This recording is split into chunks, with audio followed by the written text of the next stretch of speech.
Hey, what is going on, guys? TalkNorwichCity here, back for another video. I hope you guys are doing really well. Thanks as always for the support on the recent videos. And a quick message, if you did order one of these TNT mugs, which a lot of you did, they will be posted in the next couple of days. So you should, fingers crossed, have them by the end of the week. Anyway, let's get into today's topic. It's all about Timm Klose. Now, we all know that Timm Klose is probably out for the rest of the season. Alex Neil confirmed that he has knee ligament damage, which is never good, both short-term and long-term, after he did originally say that he would be back for the Sunderland game. But it proved to be mind games, and Timm Klose should be out for the rest of the season. Could this be another mind game, though? Could Alex Neil be saying this just for a bit of a boost? Maybe he might be back in a couple of weeks. Who knows? It might be a bit of a boost to the mentality of fans and players around him. Who knows? But probably out for the rest of the season. Now, for me, Timm Klose was the player that Norwich City have always wanted. The demanding centre-back. I haven't seen a centre-back as good as Timm Klose at Norwich in my supporting career, which hasn't been that long, but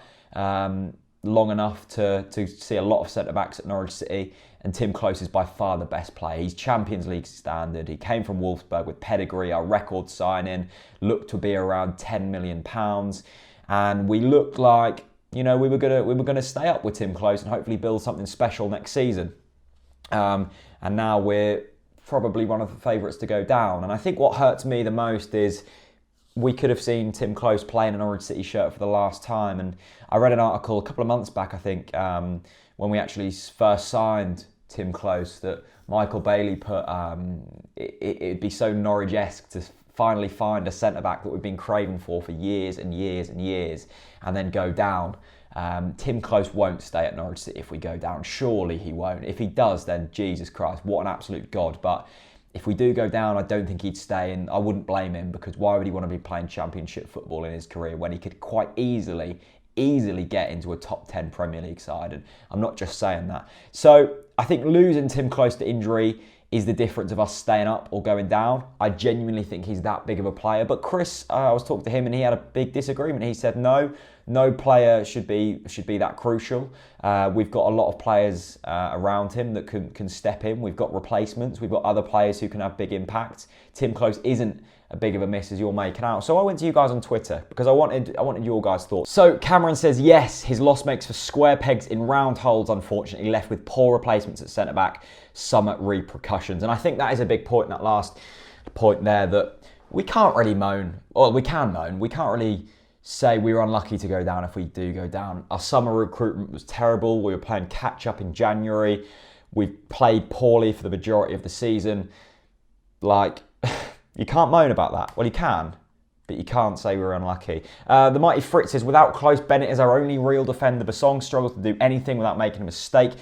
Fullbacks are flaky. Again, agreed. I think Bennett really did come into his own when he was alongside Timm Klose, but I thought he didn't look that great alongside Basong. Bennett is, Paddy Davitt said on the Pink 'Un podcast that he's quite an immature defender. He needs someone next to him who's good and has played a lot of football. Timm Klose was that man. Bennett was brilliant next to Timm Klose, but once again, didn't look that great against Basong. And you don't think with Norwich City that if we don't keep a clean sheet, we're not going to go on and win games, because we haven't got the goal scoring power. Our top scorer's got 5 goals. Sunderland's has got 17 or something like that. You know, that's the difference, I'm afraid. TMT @_Tobe3 says, yes, Klose just seemed to hold the back line together. Him and Bennett are a great pair, and Basong just isn't on the same level. Adam Lambert says, Basong's on the verge of his 4th relegation. Need I say more? So we're talking about the replacements here. Basong clearly not good enough. Ryan Clark says, after Basong's performance on Saturday, much less confident. Tom Chambers says, yes, with Tim, we looked reassured, confident and organised. Without him, we look frantic and nervous. Basong not good enough. I think Basong brings that frantic, nervous style. I think he's a good Championship defender. Don't think he's good enough in the Premier League when you've got players always pressuring you. He can't deal with that. He's not a good enough footballer. With Tim, he was calm, he was composed. He was a brilliant footballer, a brilliant defender, was good in the air and on the floor. You just don't get that with Basong. Jack Holmes is definitely less confident of staying up without Tim, and we missed him massively against Sunderland. Basong doesn't have the ability. Agree there again. I think we looked good against Crystal Palace until he went off injured, and I thought, well, we looked woeful against Sunderland for the majority of the game. Not all because of Timm Klose's loss and Basong coming into the squad. I thought we looked poor going forwards as well, but keeping clean sheets always helps. I think we probably could have nicked it if we had Timm Klose in the side. George Capes is much less confident. Basong is incapable. Martin isn't a centre-back. We aren't good enough attacking to lose our best centre-back. George has said exactly what I've said there. Agree completely. Hannah Lloyd says, yes, I have nothing else to say. Just yes. Josh Lana says, going down. Basong runs like he has already played 90 minutes, gone to bed and woken up with cramp. I suppose that's about as good as Chris's description of Basong of dragging a caravan through 100 yards of mud. Josh Lana, not very much love there for Basong. James Kay says, there is evidence that he improved the defence and it's showing now. We were relegated before we bought him. I'm worried. And I'm going to put a few other comments in there that I haven't included, that I haven't spoke about, but loads of you interacted on Twitter, which is fantastic to see. But yeah, the general opinion is without Timm Klose in the side, we are much less likely to stay in this league. And that genuinely hurts me. Like, I've been in a crap mood since Saturday because I hate it. I hate it when we just don't take opportunities. I don't mind when we're played off the pitch. We've been played off the pitch a few times this season. Spurs in both games.